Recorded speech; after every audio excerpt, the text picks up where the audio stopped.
Today's message is coming from Psalm chapter 142, starting verse 1. I cried unto the Lord with my voice. With my voice unto the Lord did I make my supplication. I poured out my complaint before him. I showed before him my trouble. When my spirit was overwhelmed within me, then thou knewest my path. And the way wherein I walked, have they privily laid a snare for me. I looked on my right hand and beheld, but there was no man that would know me. Refuge failed me. No man cared for my soul. I cried unto thee, O Lord. I said, thou art my refuge and my portion in the land of the living. Attend unto my cry, for I am brought very low. Deliver me from my persecutors, for they are stronger than I. Bring my soul out of prison, that I may praise thy name. The righteous shall compass me about, for thou shalt deal bountifully with me. Amen. We start out this word that's spoken by David, and it's a word that speaks about his tribulations as well as the trial of his faith.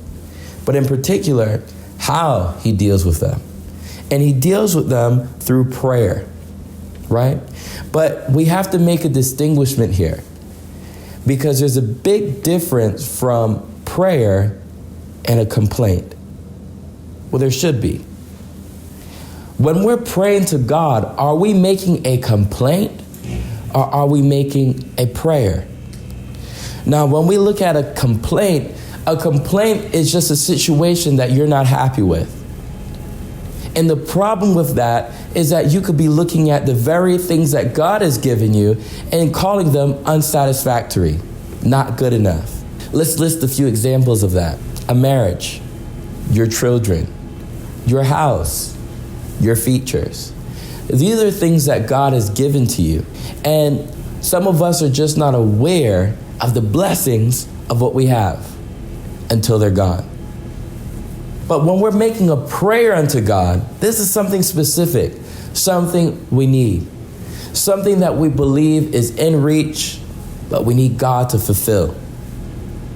Like, let's say you don't have a house and now you want one. You know it's in reach, but God has to make it happen.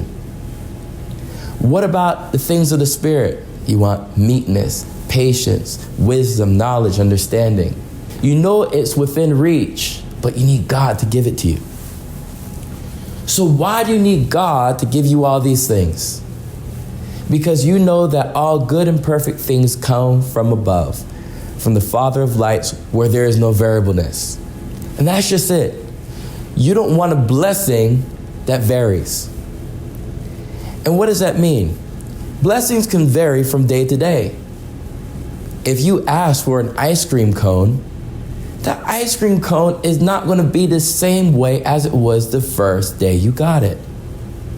You try to preserve it, it turns into ice. You defrost it, and it melts. It's never the same way that you anticipated. So, with a lot of the other prayers that we may ask for, they're very different than that. Right? You want a wisdom that doesn't vary. And this is the blessings of God that we have to speak more about. Because his blessings only increase with time.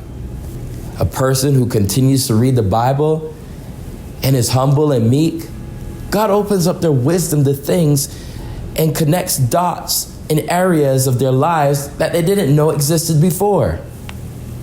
And now they could apply that to someone else's life. Because now they see the hints, the clues that they should have seen, but didn't. But God showed it to them.